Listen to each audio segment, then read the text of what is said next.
Hello, little shadows. I hope you're all having a wonderful day. We have another dramatic issue going on, but it's not in the world of VTubing.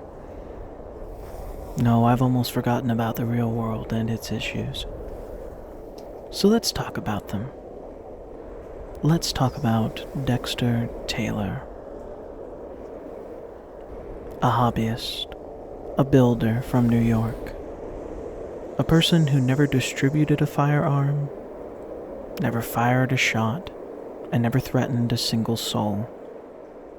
He simply built guns in his own home, quietly and legally under federal standards at the time, because he enjoyed the craft.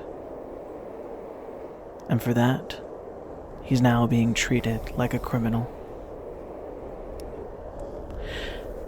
Let's take a step back and see how the Constitution applies to his case. First, the Fourth Amendment. In Mr. Taylor's case, law enforcement obtained a valid search warrant based on probable cause, allowing them to enter his home and seize firearms and parts listed in that warrant. Mr. Taylor did not challenge the Fourth Amendment issue during his trial. He accepted the legality of the search and the seizure conducted by law enforcement. Then the Fifth Amendment involving in the trial. Mr. Taylor had the right to remain silent and was entitled to fair legal procedures. He declined to testify or call potential witnesses who might testify to his gun ownership, invoking his Fifth Amendment privilege to avoid self-incrimination. That's pretty smart. And finally, the Sixth Amendment.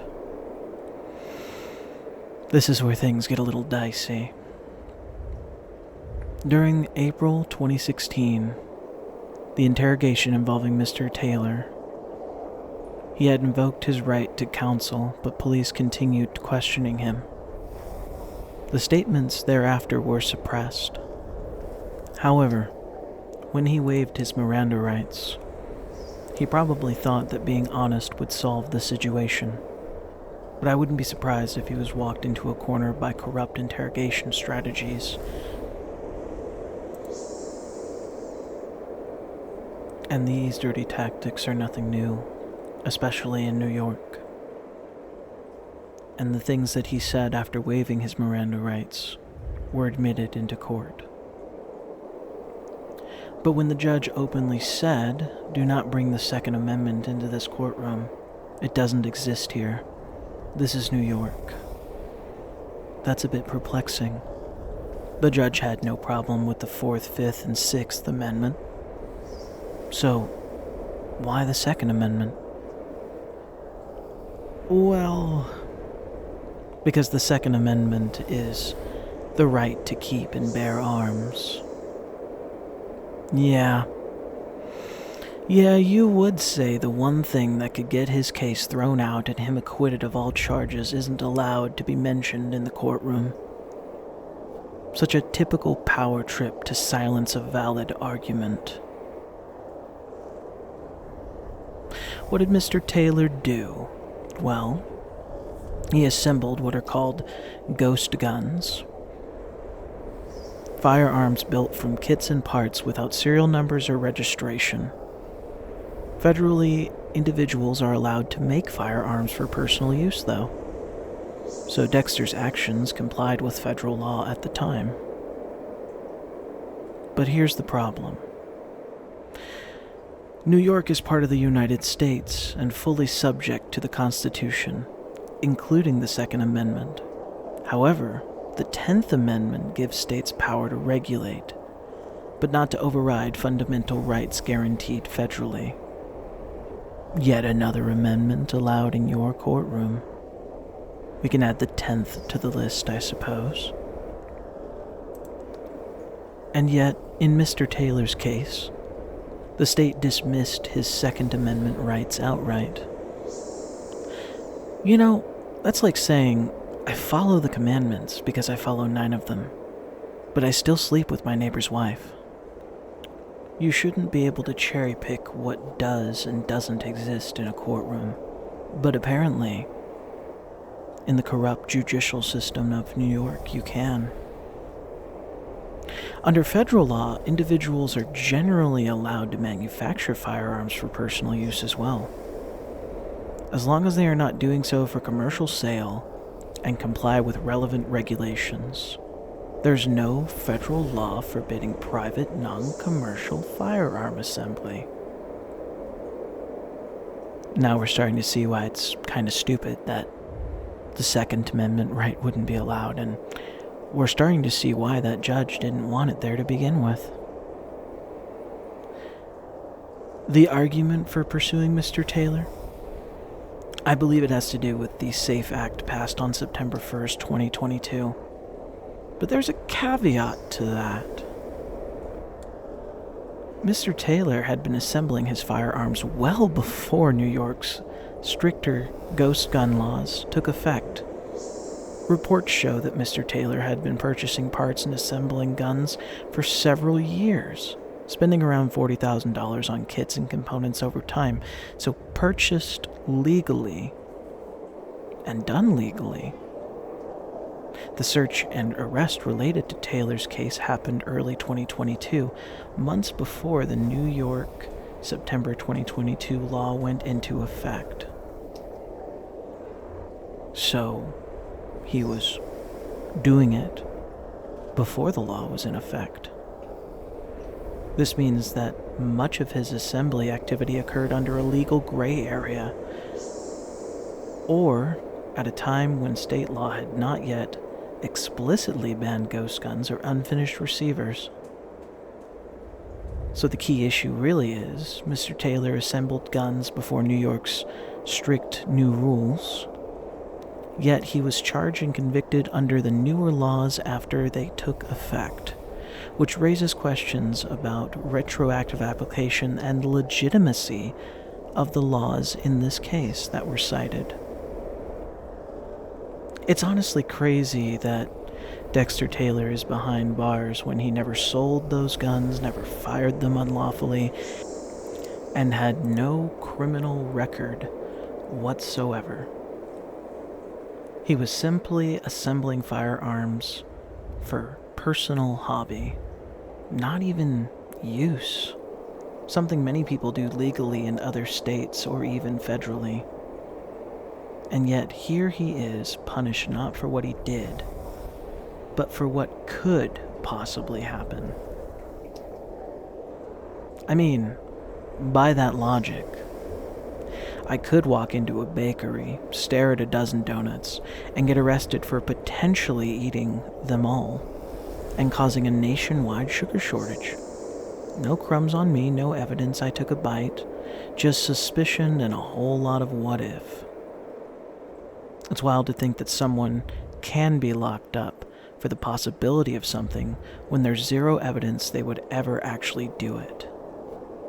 It's not justice, it's like criminalizing the future, and that's a slippery slope nobody should want to slide down. Secondly, though, I do have another question. Where are the Democrats? The same ones who post black squares on Instagram, who march with signs saying justice for all, who claim to stand with the black community. Where are they now while an innocent black man is made an example of by a system that no longer pretends to honor the Constitution?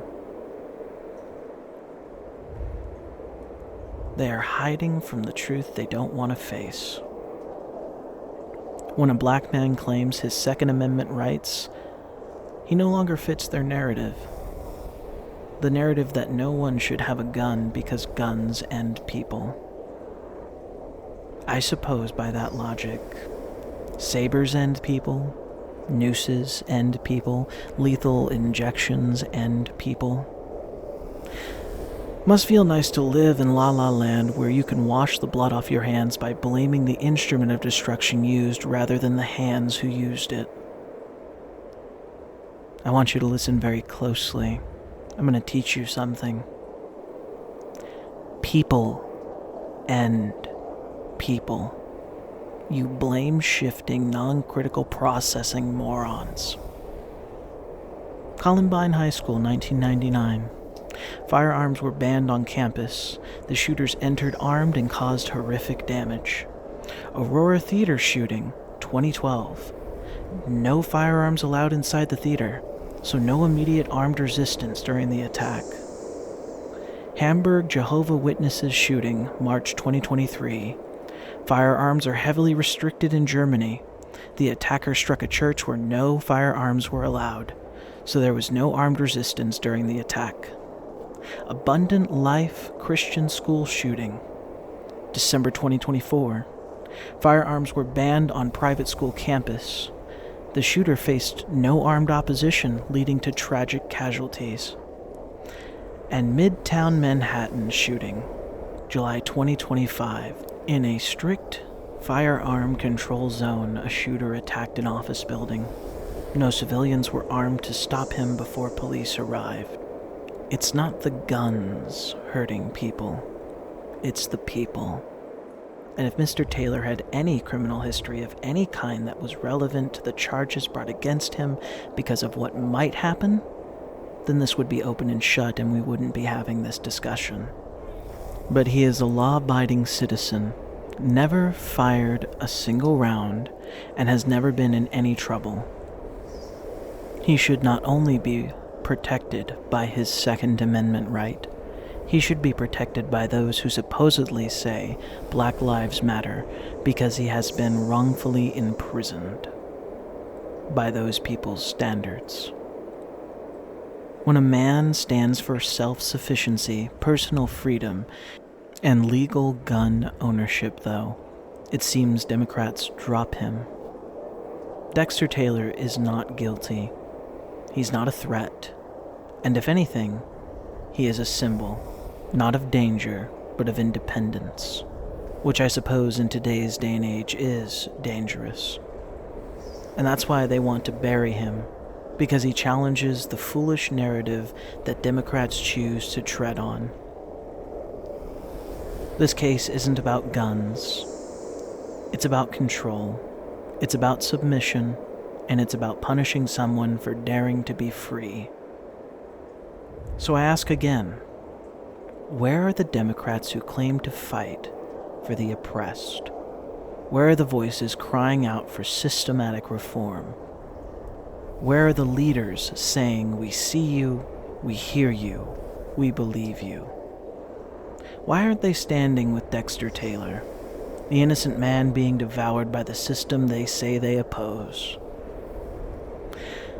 Because if you're only pro-black when a person is helpless and dependent, then you're not pro-black at all. You're pro-narrative. And Dexter Taylor doesn't fit your narrative.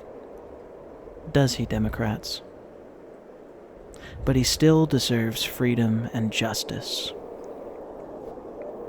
In closing, my opinion is that this man has been falsely imprisoned for things he was doing that were legal long before New York decided to pass a half-witted law that in the end will only get more people in dangerous situations. All because of what might happen with no proof that it ever would or will. And people are keeping it very hush-hush and not talking about it as much as they should. I hope his appeal is successful, and I hope he is released. And I hope he gets the hell out of New York and somewhere more respectable for a person of his stature. An admirable stature, if I do say so myself. I'll link his donation fund for appeal in the description and in the video. Little shadows, like, comment, or scream into the void. All three is good too. And until I emerge from the shadows again, be blessed.